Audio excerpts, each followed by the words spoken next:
So yeah, it's kind of, we're just trying to persuade people coffee's not a guilty treat. Enjoy it. It's most people's favorite drink in their life. It's most that kind of morning ritual of making your coffee, and like for people to be saying, "Oh, cut back on your coffee. You shouldn't be drinking it." It is a load of rubbish. Hello, welcome back to the podcast. Today we've got Alex Higham on the show. He co-founded the company Exhale, which is a coffee company.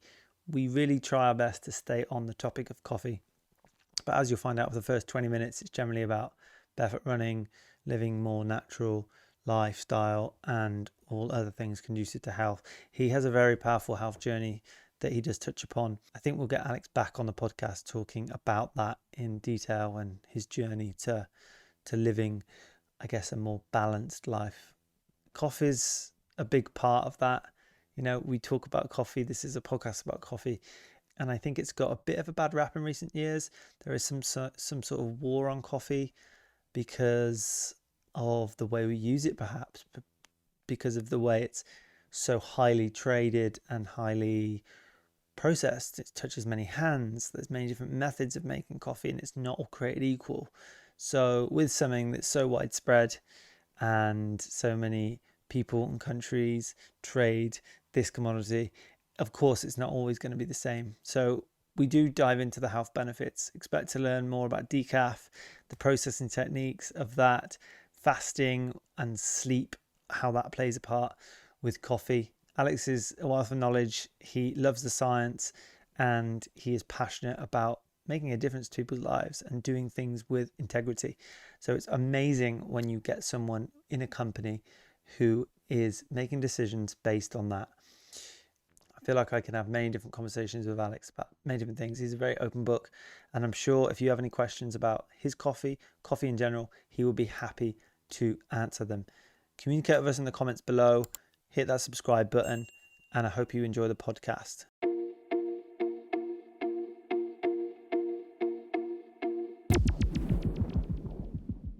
Yeah, I was kind of following the whole Ben Greenfield, Dave Asprey, all those lot back in the day, kind of like for the last 5 years or something. So Yeah.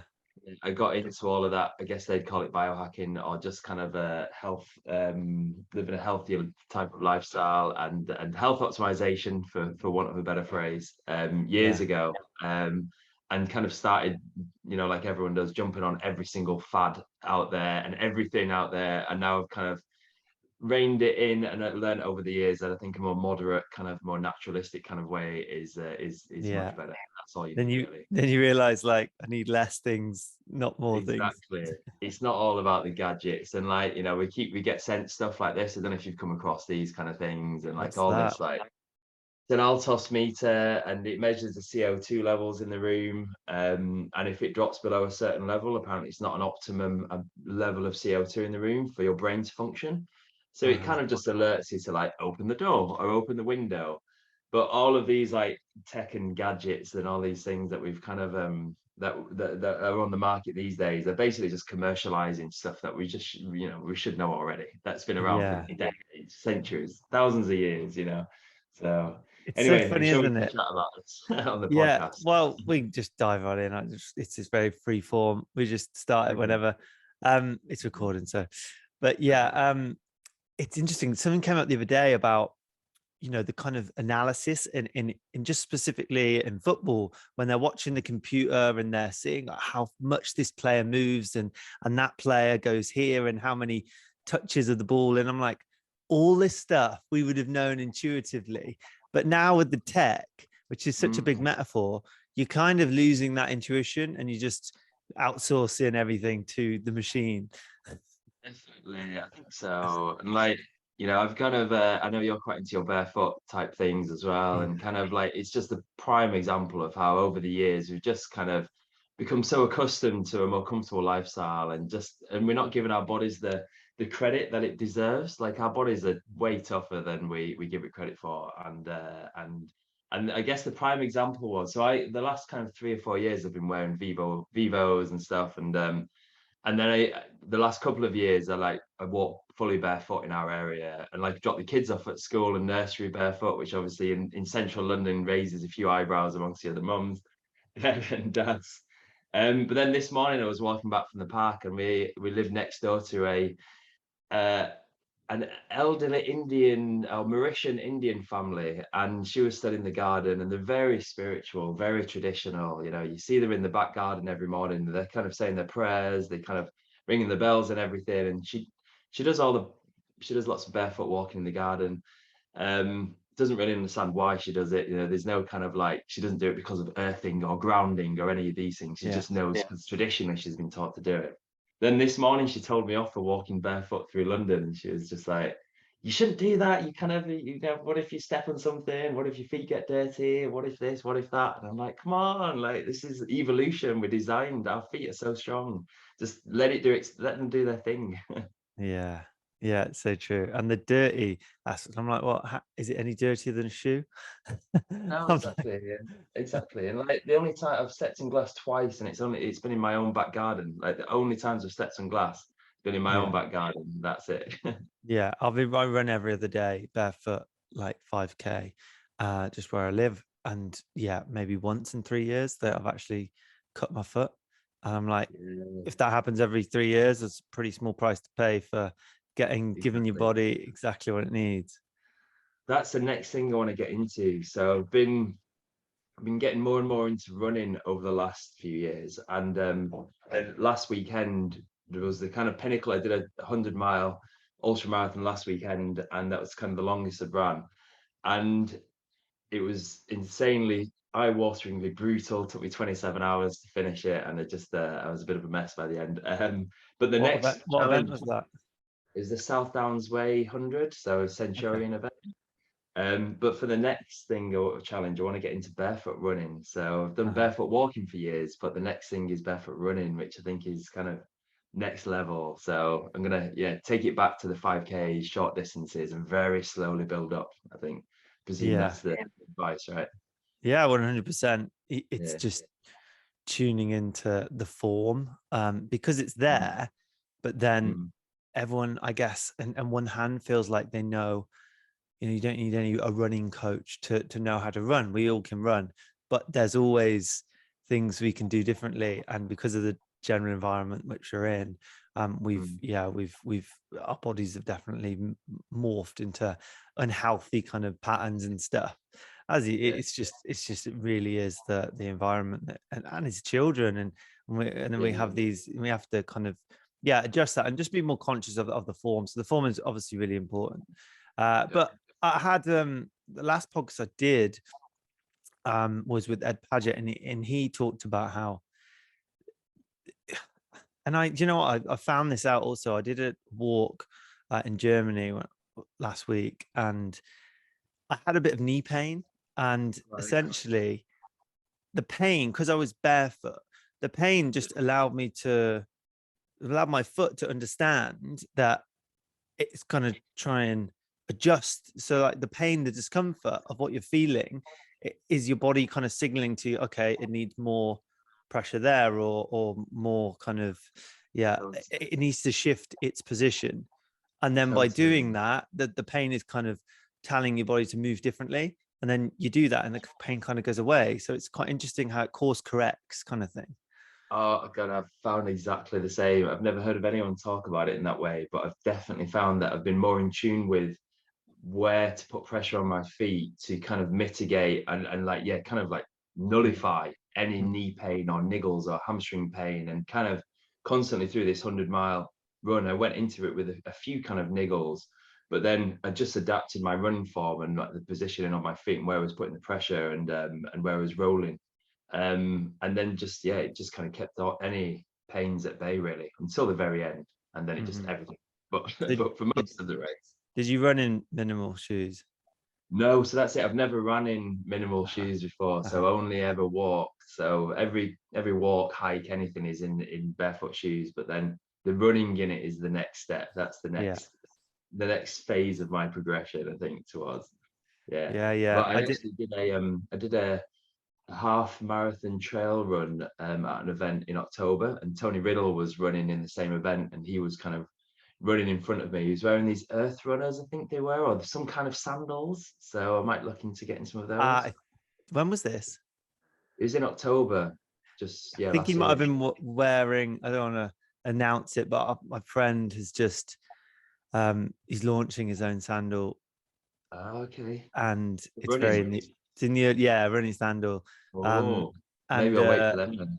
yeah, and he's doing kind of bespoke. Yeah. And he went around to Tony did a running workshop, and I think he made all bespoke sandals for everyone there. It's quite cool. Yeah, they're quite quick to make. But that's Yeah. the kind of market I think he wants to tap into. But it's interesting. And yeah, I mean, I did this hike, and I'm about to put it on YouTube. It's like a 40-minute documentary of me going through the motions. I did about 2 hours barefoot, the rest in Lunar sandals, which are Barefoot Yeah. Ted's Yeah. brand. And they were just, yeah, they were phenomenal. But everybody, even when I was wearing sandals, it was like the looks, the kind of, oh, look at this immature, naive, like Yeah. guy coming up thinking he's can do it in sandals. And I'm just like, but then you'll get another conversation, and somebody like, oh yeah, cool, man. And you'll get that response, Yes. which is complete contrasts of like, okay, you understand that our bodies are capable, and I might be doing this for a reason that is actually like more conscious. And then you'll get the complete other contrast, who's just like, I cannot believe this is even possible. And I started to think, well, it's not like you're thinking externally about this. We both have the same bodies, but yet you think differently about what is possible. And I just think that's so fascinating that someone can just have, it's not like a car and you have an opinion on it, or, an invention that you might not understand fully. It's like you have it. And I was just, it's Totally. so And we've interesting. kind of, this, what is it, 3 billion years worth of evolution that have gone Mm. into our bodies. And I feel like we've got to this point where we can literally train our bodies to do almost anything, and yet so many people, 99% of the population, think their bodies can do nothing and are capable of nothing. And I guess another really similar example to the barefoot running and walking is swimming. So I used to do a lot of long Mm. distance swims and kind of 4 or 5 hour lake swims and things. And we'd all be in wetsuits, and you get the odd crazy man or lady who would be in no wetsuit. And this, sometimes the water would be 10 or 11 degrees, and they're about to spend 5 hours in like 10-degree water with no wetsuit. And you just be like, oh my God, how are you guys doing this? And then Mm. that was like 5 years ago. And then after that, I also then set myself the challenge of trying to do that as well. And I got into the whole Wim Hof technique and the cold water. I had cold water showers every day for a few years, and then bought myself an ice bath for the back garden and I was doing ice baths 5 minutes a day every afternoon. And it was going really well, and I absolutely swore by it and loved it. But then I launched the business, which I'm sure we'll come on to. I launched the coffee business, and it was probably one of the most stressful times of my life. And I think your body only has a certain capacity to deal with stress from any source. And I think adding that extra stress into my life, as well as it's getting a lot of stress from the endurance running and things as well, lots of stress from different places, that something had to give. And I started getting loads of crazy health conditions because of it. So I mean, my original story is kind of 7 years ago, I started developing an autoimmune condition, which is why I got into this health world. But then, and I feel like that the cold water therapy was a real benefit to my immune system, and I think it really helped me turn my symptoms around. But then when I added these extra stresses into my life, suddenly it just kind of it exacerbated everything.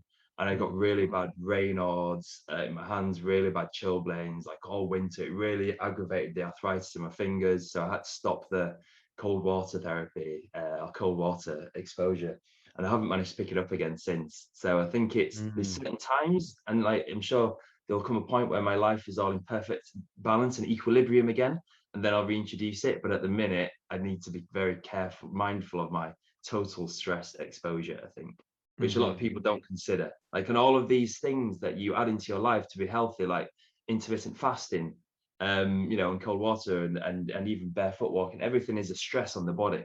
But you can't, your body can only take so much stress, so Mm. yeah, the Exactly. It really moderation is. moderation is key. Yeah. It's interesting, isn't it? It's just powerful what you speak to there, because you have a threshold, right? And if Mm. you're you're putting your body into a stressful environment. If you're stressed already and you don't, your body has, responses to that. It's interesting. It's interesting. Exactly. I think, you just got to be mindful of the total stress burden that you put upon your body, I think, and people kind of don't really consider that so much. Especially myself when I jump on any and every possible new way of optimizing my health that's out there. But yeah, you just got to be careful, I think. Yeah, I guess it's a similar analogy for coffee. When you are upregulated and you're stressed or really excited for something or nervous, it's very similar. And then you have a coffee and it's like your body doesn't really know what to do with that. It's so Exactly. heightened already. It Yeah, just it almost has a different chemical reaction, I feel. I don't know if there's a science there, but yeah, I'm sure there is, but I mean, quite often the time that most people feel the need to have a coffee is when they least actually need it, because it's coming into quite a stressful situation, like about to start an event maybe, or going to an interview, or even going to a podcast interview, or whatever it is. Mhm. You think, oh, I'll have a coffee to get me kind of pumped up for that. But actually, the adrenaline coursing through your veins already is all you need. You don't need caffeine thrown into the mix. So that's probably Mhm. not the best time to have caffeine, Yeah, it's so true. I think I heard that you talk about that on Grace's podcast, and I was like, I've never cognitively processed that, but I'm like, it's so Mm, fucking true because mm, it doesn't even affect me. I'll have a coffee when I'm having a podcast, and I'm like, my body doesn't know how to deal with it. It's so there already. Well, the coffee's just kind of not really adding to it. Just makes me go to the yeah. toilet. That's where decaf's perfect. So you can still You enjoy know the what? Yeah, coffee. I've never tapped into the decaf. I don't know if I heard something somewhere that was like the processing of it is different and it's actually toxic for you. I think I heard that somewhere. That just an absolute myth. So yes, no, it's not a myth at all.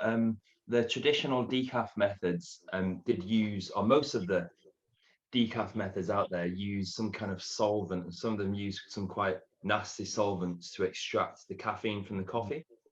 Ethyl acetate is one, and there's some which are precursors to formaldehyde. So, things that you really don't want in your body, and they do two things. They can leave a chemical residue in the coffee, and they Mhm. also leach out a lot of the healthy compounds in coffee. So you kind of just getting an all-round less healthy cup of coffee. Then there was the Swiss water method and some other water-based methods which were invented, which don't use any chemicals and just purely use water to extract the caffeine. So they Mm. were known as the kind of the best possible, healthiest way to make a decaf. And then more recently, there's been a new method, which is a CO2 method, which uses nothing but carbon dioxide.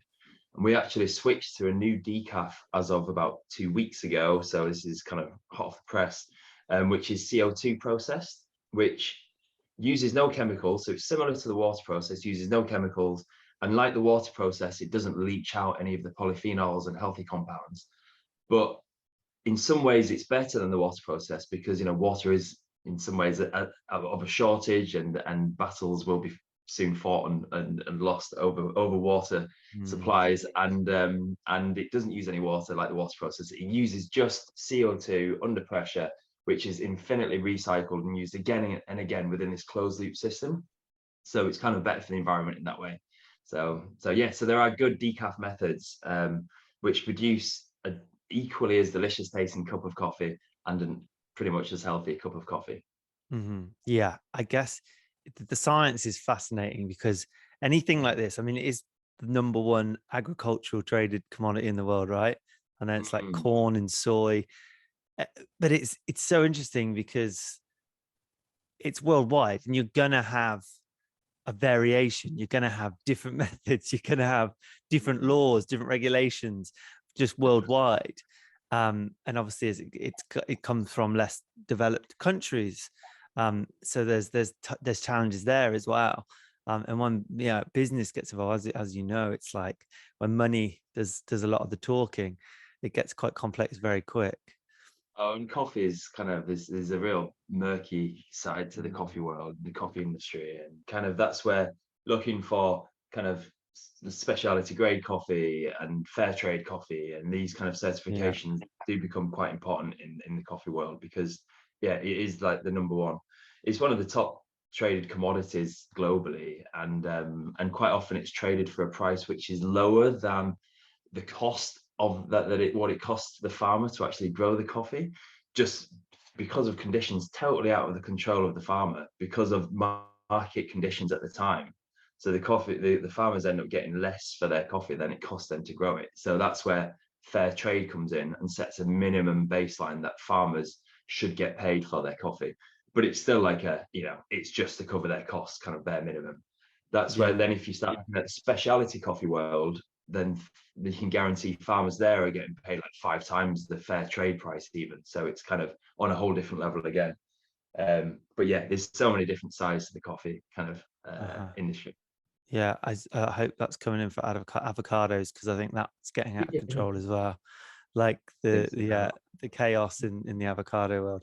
But yeah, so this, I don't know what point to dive in here. It's so there, do governments subsidize in parts of the world farming for coffee, or was that not really a thing so much? Because obviously in America, in the West, there's farming is heavily subsidized, and that's what brings costs of the food down. But still, farmers, they're not at a loss, but they're not at a massive advantage. Yeah, I've no idea how governments.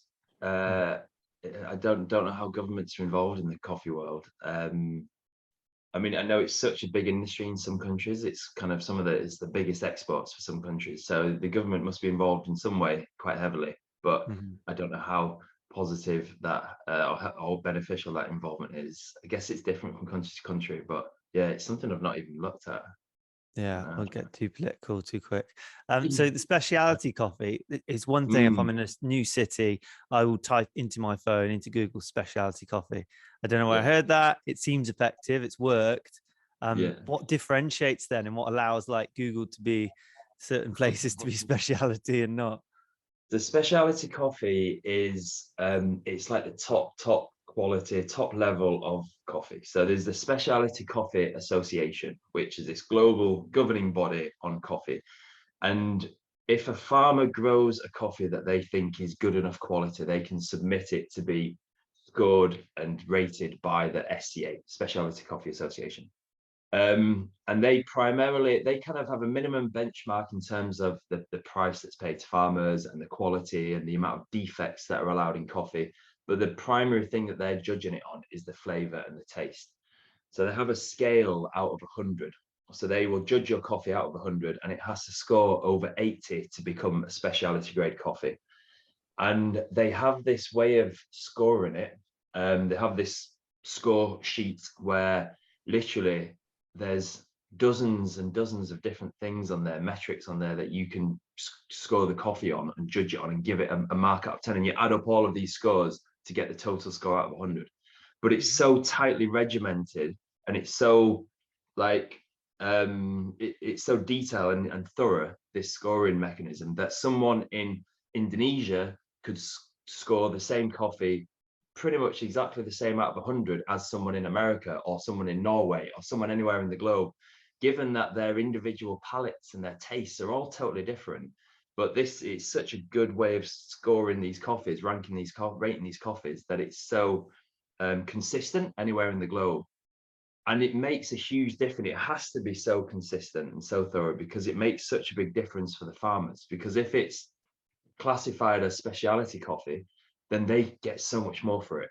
And if it scores literally 78 or 79 out of 100 and doesn't quite hit 80, then the price that they'll receive for the coffee, because it's not classed as specialty coffee, is just way less.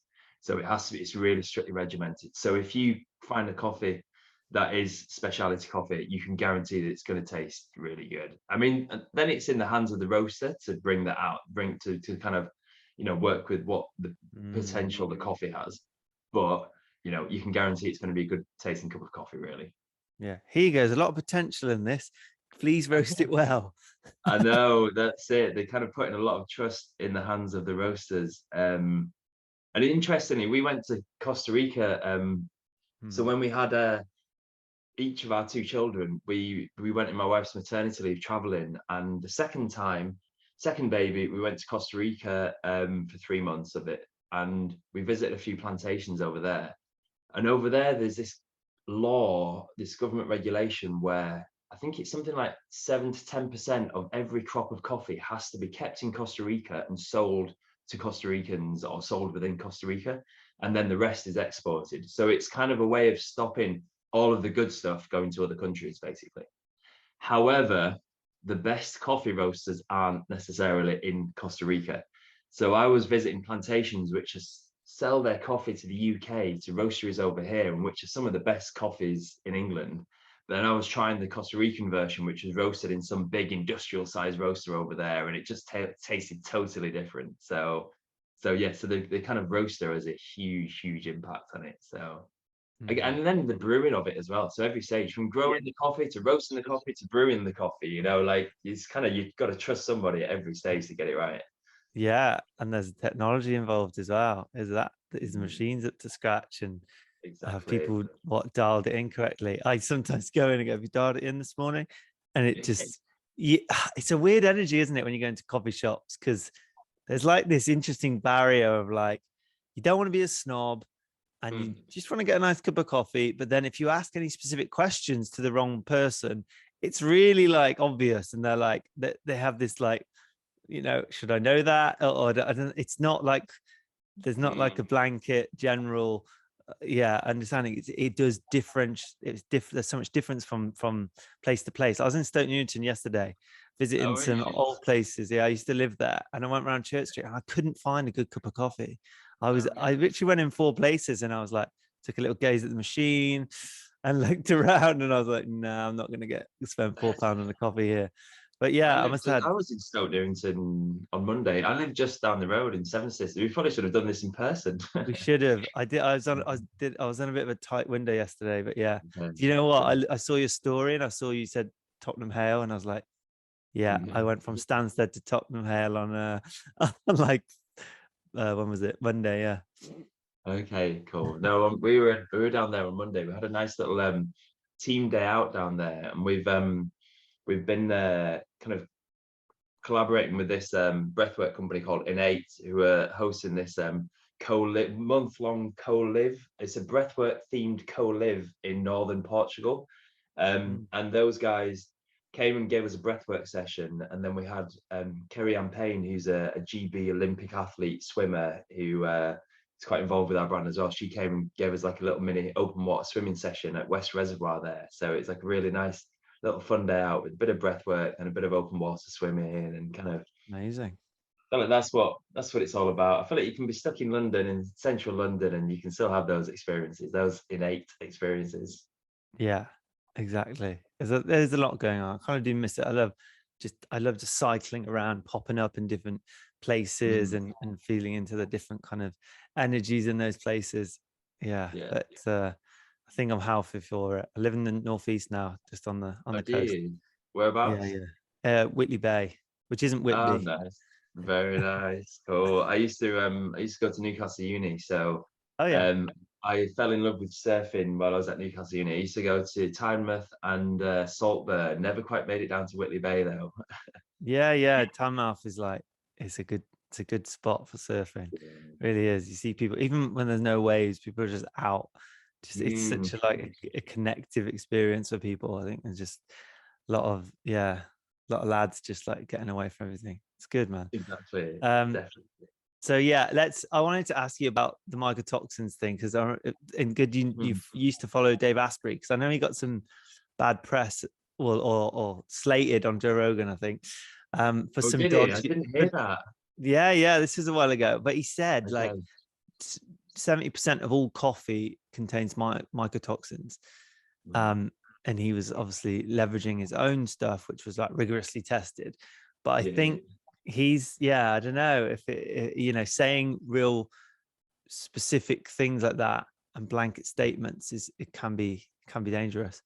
But yeah, how would you go on? It's so the mycotoxin thing is a funny one, because I launched this business a year and a half ago now, and we were really focused on optimizing for the healthy compounds in coffee. Like, I'm a real kind of positive person, and I want to sell coffee and sell our coffee on the positives that it can bring to your life. Like, it's associated with some huge reductions in diseases, different diseases, etc. I feel like there's a And war on it in the well-being world, though. exactly, there is. And like, I'm, fighting, it's time for coffee to fight back, and I'm fighting Yeah. the corner for coffee. And we've got a lot of people backing us in the health and well-being world now.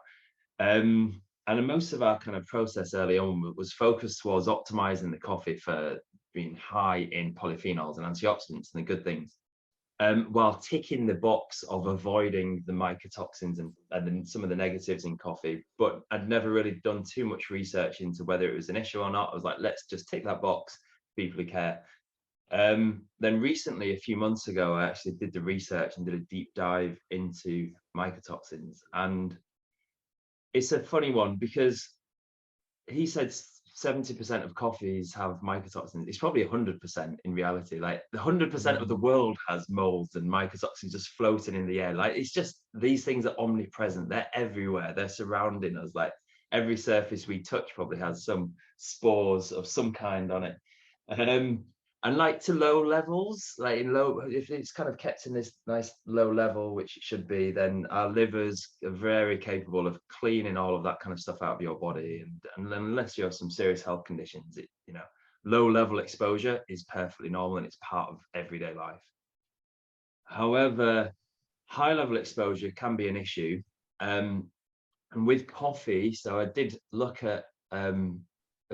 dive into all of the studies I could find, and one study shows 12%. It showed 12% of your total exposure to mycotoxins from anywhere could come from your coffee. So, or did come from coffee. So 12% of your total exposure from coffee. And then I think there was 5 times as much in coffee as there was in red wine, which is known as being potentially quite high levels of it.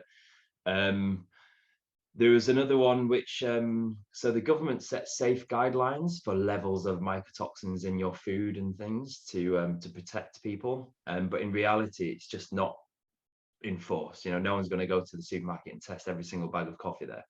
And there's other studies which show, there's one study which showed it tested coffees and found 5 times the safe legal limit of mycotoxins in coffees that they tested.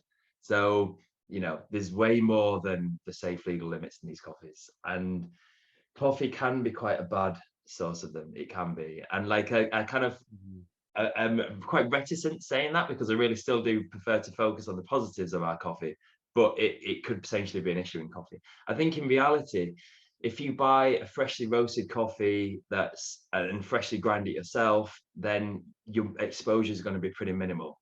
But if the coffee's been sat on a shelf for a long time, the longer since it was roasted, because roasting blitzes the mycotoxins, it pretty much starts again from scratch.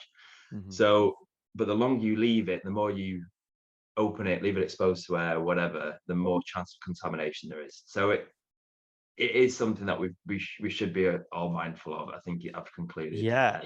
And I just think how many people actually would even know what we're talking about, who work in Starbucks and coffee shops. They just don't even know, would never even heard that word. They wouldn't have got educated on something that's actually quite important for what you're serving. You're serving one thing. It's like, learn a bit about that one thing that's actually, can be conducive to, but it's good. I like the way you speak to it, because it's, I wish politicians would speak to things in that way. It's like, right, this is what we know, and we're doing our bit here. It's like, we're not pretending to just sell something that, no, nothing to see here. It's like, no mycotoxins here. It's actually like, yeah, it's a thing.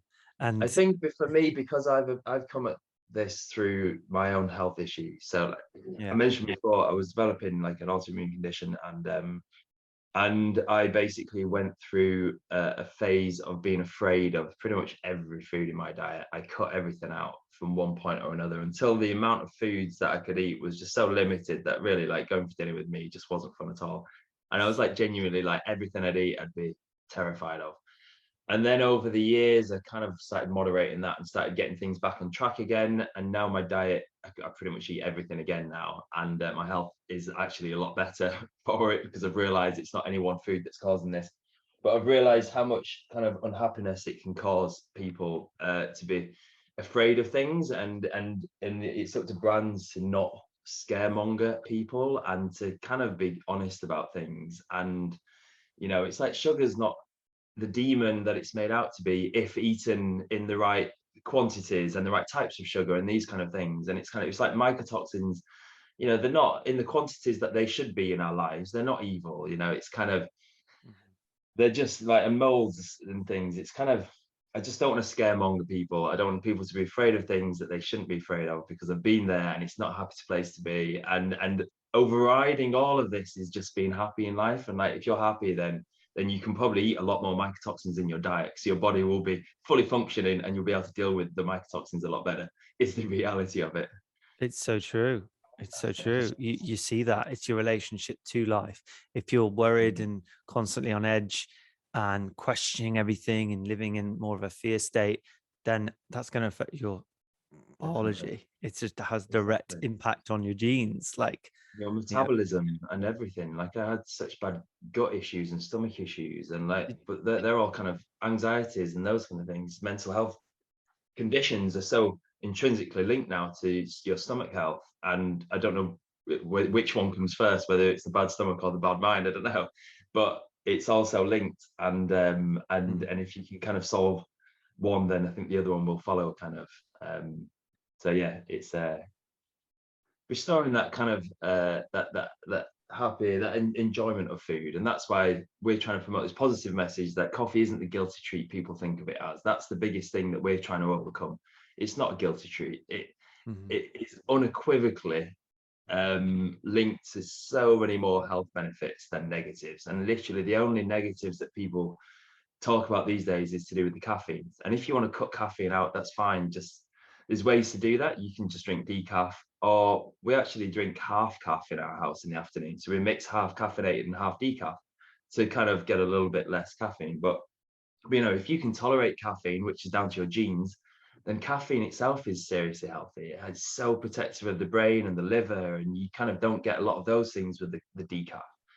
So yeah, it's kind of, we're just trying to persuade people coffee's not a guilty treat. Enjoy it. It's most people's favorite drink in their life. It's most that kind of morning ritual of making your coffee, and like, for people to be saying, "Oh, cut back on your coffee. You shouldn't be drinking it." It is a load of rubbish. Yeah, I think it's the way you do something is really important as well. It's mainly what shapes the experience and how it impacts you. For me, I've really narrowed it down to, yes, after food in the morning. My friend, I got up at 6:30. I stayed at his flat. He was like, coffee? And he didn't want one. He was just like offering me. And I was like, whoa, I couldn't even imagine right now what that would feel like for me. I'm just getting up. But some people do. And some people have that, they'll training session, they'll have smash a coffee in the morning just to be able to go to the toilet as like that kind of to induce that, and then they'll go for a long run.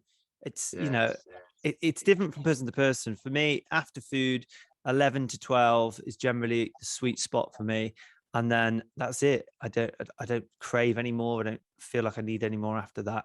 And it is, I've just stopped having it on the go, because I'm already on the go. It just feels like I don't enjoy that. I like it as a stimulation, cognitive benefit to really hone in on some emails or do some work, like, and just have that as like, that's the intention, It's very ritualistic, and there's certain things that are quite good to be marked by coffee.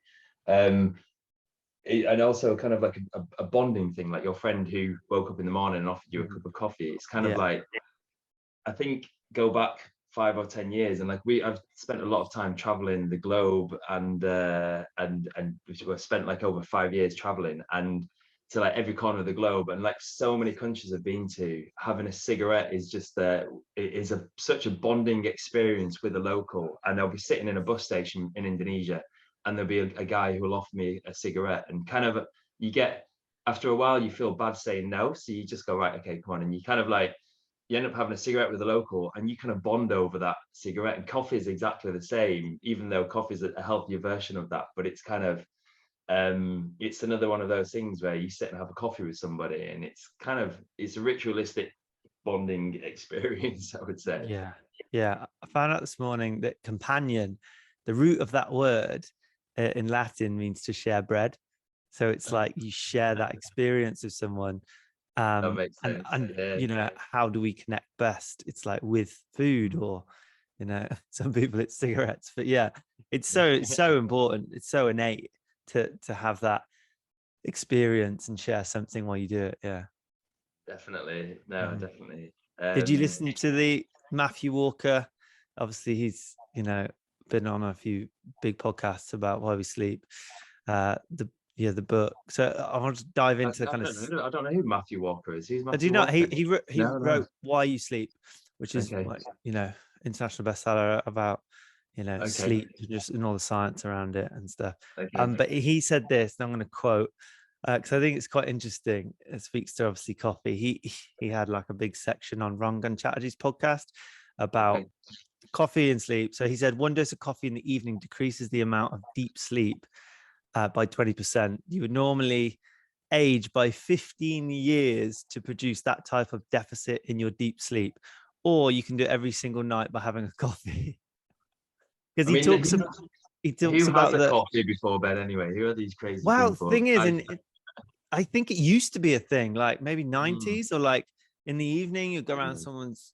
I was clearly a kid, but my mum and dad, I'd notoriously have a coffee in the evening after. It was like an aphrodisiac maybe, or something which is follows yeah. dessert. And Maybe that's why coffee got a bad rep back in the day, because people were just drinking it at the wrong time of day. potentially. And he spoke about it being a quarter life, which is about 6 hours. So if you have a coffee at noon, it will still be in your system, like Mm. what, late night, I guess. Yeah, that's well, people talk about the half-life of coffee being 8 hours or whatever. So, but it's actually all down to your genes. So there's two genes in your body which code for how fast you metabolize the caffeine and break it down, and then there's another gene which codes for how you absorb it, basically how you react to the caffeine in your system. So CYP1A2 gene and the ADORA2A gene, and it's Yeah. your own, well, not unique, your own combination of those two genes which dictate how you react to caffeine. And that's why some people you would call a slow metabolizer of caffeine and some are fast metabolizers. So to our earlier conversation, someone who does drink a cup of coffee before bed and then can go to sleep afterwards, they're fast metabolizers. So they'll drink a coffee, metabolize the caffeine really quickly, and then they'll be able to sleep after it. Whereas someone who's a slow metabolizer, if you're going to drink it at night, that caffeine is in your body for a long time. Like even after about 1 p.m., I can't drink caffeine because it'll keep me up at night. So I'm a really slow metabolizer. But what it does mean is that up until 1 p.m., I can drink as much as I like, and I don't have any jitteriness or anxiousness from the caffeine. Whereas a fast metabolizer, if they have a strong cup of coffee, they'll metabolize that caffeine, absorb it really quickly, and then they'll get a real like rush of energy or jitteriness or maybe anxiousness from the caffeine. So there's some benefits to both. Like I'm a slow metabolizer, but I can't drink in the afternoon, but I can drink as much as I want in the morning. And then fast metabolizers are the opposite. Yeah, fair. I It's think all that. down to your genes. It's all down to your genes. So kind of narrowing it down to saying coffee's half-life is 6 hours or whatever is just a massive oversimplification of it. Yeah, you do get some people who could just smash a coffee and go to sleep, Yeah, and you think, and I'm kind of jealous of those people in some ways. But anyway, it's I have we've actually started having a cup of decaf before bed every day. Is our thing. okay.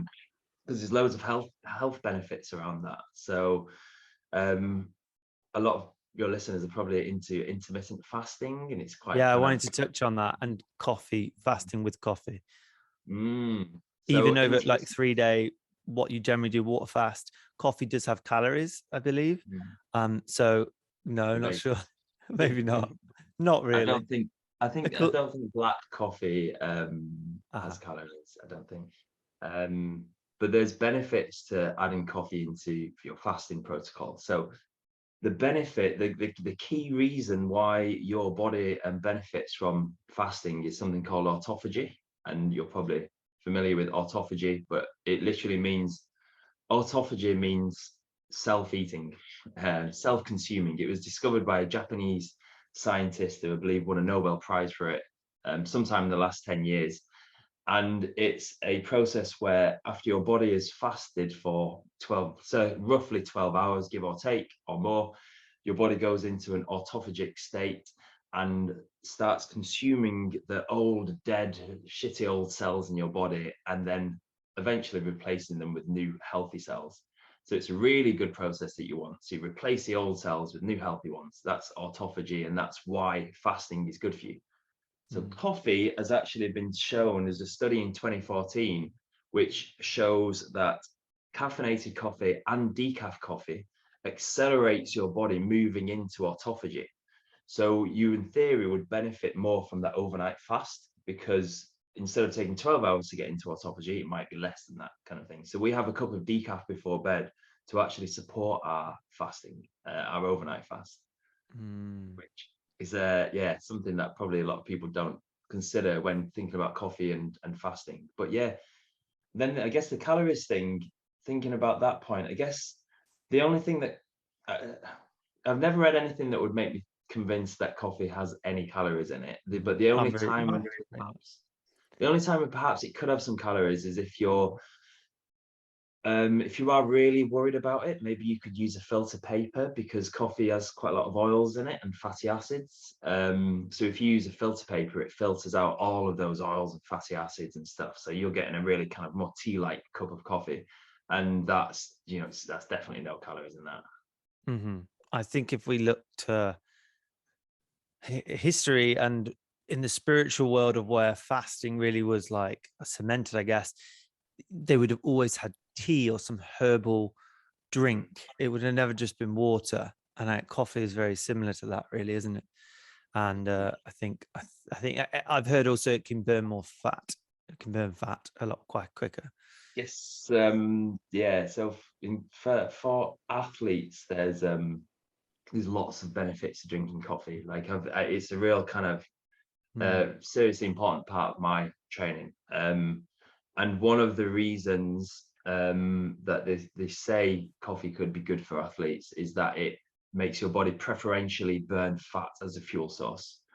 I feel like the science in that is a little bit more like on the fence. I'm not massively convinced either way, but there's some studies which show that. So if that's true, then that's great.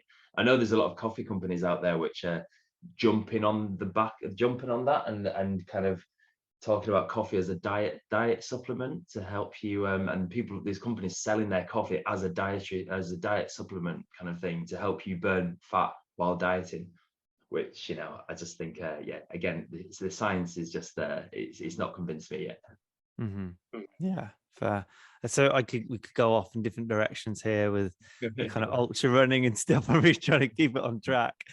But yeah, low carb. I've got a guy coming up called, he just ran 100-miler completely fasted.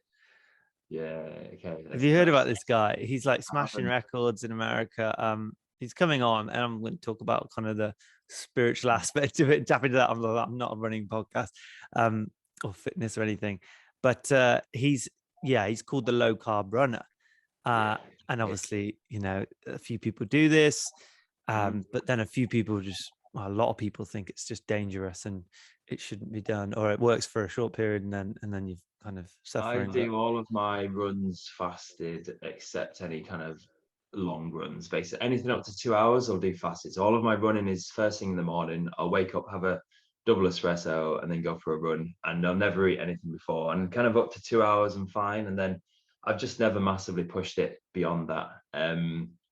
Like I say before, like there's so many stresses in life that I feel like that's enough stress from that. I'd rather focus on improving the performance of my running, strategically using food and fuel and things. And like on my 100-mile ultra, I took sweet potatoes with me, and the plan was to fuel with those kind of starchy carbs as opposed to just sugary ones. I went slightly off track midway through. I couldn't resist the brownies and all the delicious sweet treats on the feed stations and paid the price. But yeah, I think fasted running is good. I think it's good to train your body to an extent. I think everyone should train their body to an extent with some fasted running. But then taking it to that 100-mile level is yeah, that's next level. I don't know if everyone needs to do that really. Going back to like the health stuff, did you ever get your microbiome tested? I've had so many different microbiome tests. You Yeah, did? I have. Yeah. One of them, a lot of them have been very vague and haven't given me any real conclusive I had answers. too much One of them, information. I didn't know what to do with yeah, it. exactly. And nothing conclusive, like hints towards all sorts of different things. There is one Viome. Yeah, that's who I use in America. Yeah. Yeah, so I've done 3 or 4 Viomes over the years. I have one every year basically now. And that was yeah, they've been quite life-changing for me actually, amazingly. The first one in particular, I wish I'd listened to. So I had so when I was just kind of starting my learnings around gut health, maybe 5 years ago now, I came across Viome, had the Viome test, and at the time I thought, to have a healthy gut, you had to eat all of these fermented foods, and you had to have sauerkraut and kombucha and Probiotics. kefir. And I made all of my own probiotics, but every kind, and I'd have all of them all at once every day. And I was just like, yeah, this is the best thing I could do for my gut. And then I had this Viome test, and I was getting loads of weird health issues, which is why I started doing that. I was having loads of brain fog and loads of stuff. I had this Viome test, and it actually said I should avoid all fermented foods. And I was like, why are they saying that? They're wrong. They're just quite simply wrong. Like no one else is saying this. Viome's the only one saying it. No one else is saying it. So I ignored them totally and carried on exactly as I was. And they said I should ignore. They said I should cut them out because they're really high in histamines. And I was just like, okay, they don't know what they're talking about. And then anyway, a couple of months later, I started developing something called mast cell activation syndrome, which is where your body basically is overloaded with, well, there's lots of things that could have caused it, but basically it's where your body has a allergic reaction randomly to anything, any food or drink or something. But it's so your mast cells in your body control your histamine levels in the body. And if you get stung by a bee, for example, it's your mast cells which release loads of histamines and cause you to have an allergic reaction. Now, mast cell activation syndrome is where your mast cells randomly misfire and cause you to have random allergic reactions just at really inappropriate times, like when you're at work and things, and it's just like not needed, not helpful. So basically I started getting this mast cell activation syndrome, and it probably happened around 20 times within the space of 6 months. And I had a lot of time off work with it. It really like screwed over my social life and every part of my life. And then I mapped out on a spreadsheet all of the dates of when they happened. And I linked it back to when I'd accidentally killed off my kefir cultures at home for a month.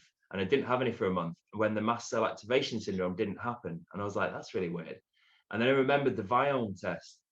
And then I realized that actually they could be linked to it. So I tried cutting out fermented foods, and then all of a sudden it stopped happening. Wow. And had I listened to Viome in the first place, I wouldn't have this 6 months. I wouldn't have had this 6 months of absolute hell. So yeah, so after that, I was like, right, I need to do Viome every year and listen to it this time. So Yeah. it's kind of, yeah, it's quite life-changing, I guess. Yeah. Potent experience that was, I bet. Yeah, I had it a couple of years ago, and they were like, stay away from kombucha. And I was like, Okay. what could possibly be the negative benefit or the negative effects of kombucha? But yeah, stay away from bananas, stay away from tomatoes, sauerkraut, I think was in there, stay away from that. Okay. And I was like, interesting. But yeah, I think I need to revisit. But I do promote it. I'm like, all disease starts in the gut, and it's like, I know. there's so much information now. There's so many incredible podcasts about the understanding the gut, and books that have come out, and the new science. And it's just like, we need to talk about it more. You need to, if people are having problems, then it's like first point of call, surely. And I think my gut caused all of my health issues. I do think my gut has caused the autoimmune condition and everything else.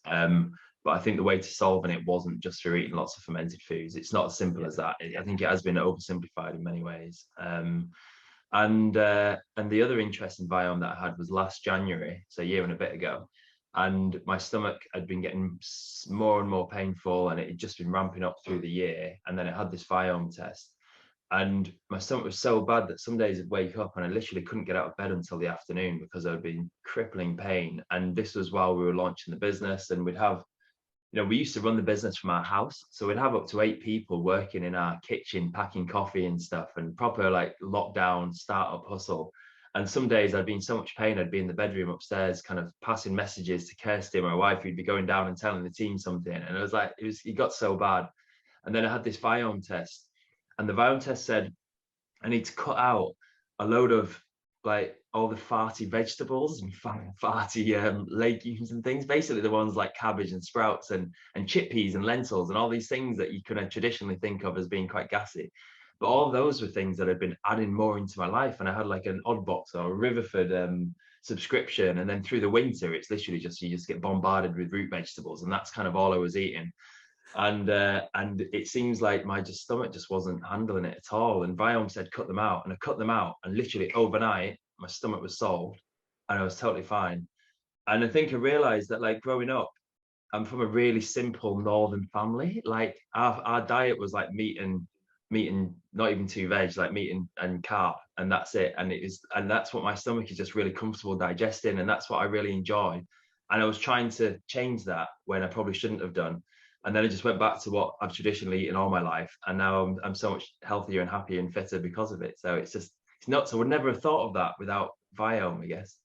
That's so interesting, isn't it? Like how you grew up and what your digestion almost like evolved in those really crucial years to understand what was kind of what was the basics and what was the template for your diet for your digestion. And then we change it up with all these like incredibly high quality and expensive foods, and it's like, whoa, shock to the system, and it can send us west. It can really damage us. And everyone is so different. Like me and my wife have been together. We've lived together for 21 years now, and you'd think that our guts and our microbiomes would be quite similar after this amount of time living together. But then her Viome, so she's always been never massively enjoyed eating meat, and she's always been quite averse to it, and she kind of does eat it, but like doesn't really enjoy it. Whereas for me, it's the opposite. It kind of really makes me happy. And her Viome said she should minimize meat, and it's kind of, she thought that it was just her own psychological kind of The body knows, preference. man.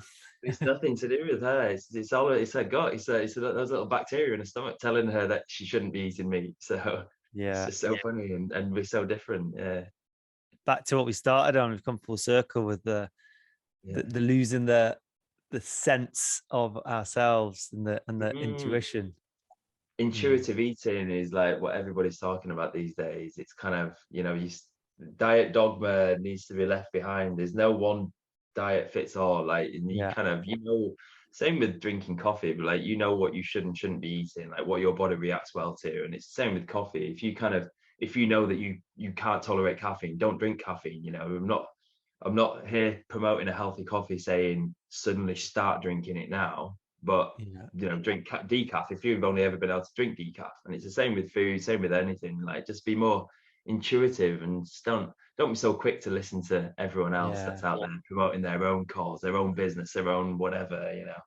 So exactly, it's marketing, and there should be some regulation on what is allowed to say this is good for you. Well, that might not necessarily be the case. Like, it's actually not the case, and we know that. So I think, there's so one big thing that we stand for as a business is I feel like the kind of the health and wellness industry has just been massively commercialized and commodified, and it's all about what can make you the business the most money, what message you can promote that can make you money. And like, I went to Balance Festival the last year, and you walk around, and there's kind of, I picked up an energy bar that on the front was supposedly a healthy energy bar, and it said no sugar-free energy bar and stuff. And you look on the back, and there's 4 different artificial sweeteners in it, and you're like, well, how is that better than having a bit of sugar in there? Or like, what is right? And it's kind of, everyone's promoting their own cause, and no one's really just working with what's naturally in your ingredients already. And what we're trying to do with our coffee is that coffee's naturally full of all of these healthy compounds already. Coffee comes from a fruit. Like, there's so much goodness in there, and And you don't need to add in medicinal mushrooms or adaptogens or whatever the latest fad kind of superfood is to make coffee healthy again. It's all in there already. Just work with what's naturally in the coffee and show it the love that it deserves. And and the result is our coffee we tested, and one brewed cup has the same antioxidants as 12 punnets of blueberries in one cup of coffee. And it's like, why do you need any more than that? It's kind of just work with what's naturally in the coffee already. So that's the message that we're trying to promote. And it's the same for any food, the same for anything else in your diet. Just like it's all around you. Just work with what's naturally available to you already. Mm-hmm. Simplify it. I love it. Simplify Nice, man. Simplify health. We'll leave it there, bro.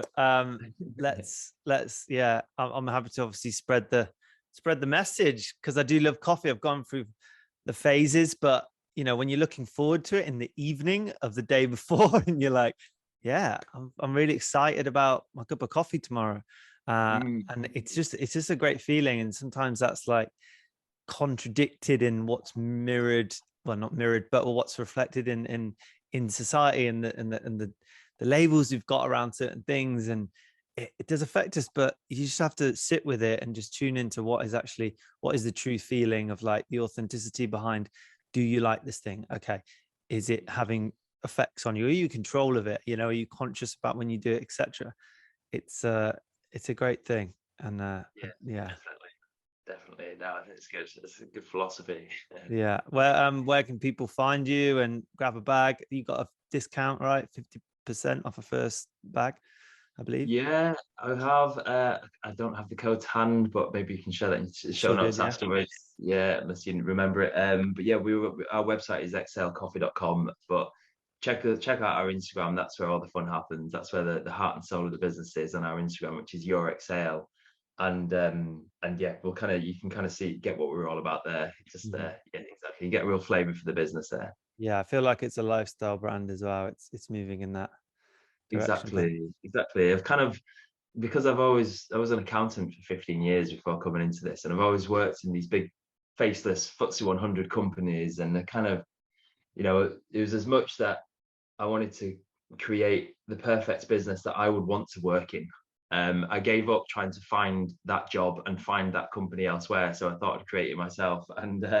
And this is just basically a model. This whole business is just a reflection of how I want to live my life, and what I would want out of a business, basically. So I'm hoping that other people enjoy that as well. Love it, man. That's excellent. It's really beautiful when you do find someone who's living that and speaking their truth through it, and you do feel it. It's good, man. Yeah, I'm glad we can connect, and thanks to Kate for putting us in touch, and for you for being open to it. Thank you for having me on the podcast. It's been really fun. Thank you for tuning into the podcast. Really appreciate your time. Hope you've found this beneficial. If you have, subscribe, hit that like, the bell, helps grow the podcast. Also share this with someone that might benefit, that will benefit. Thanks very much. That's all from me, Chris, and I will speak to you next time.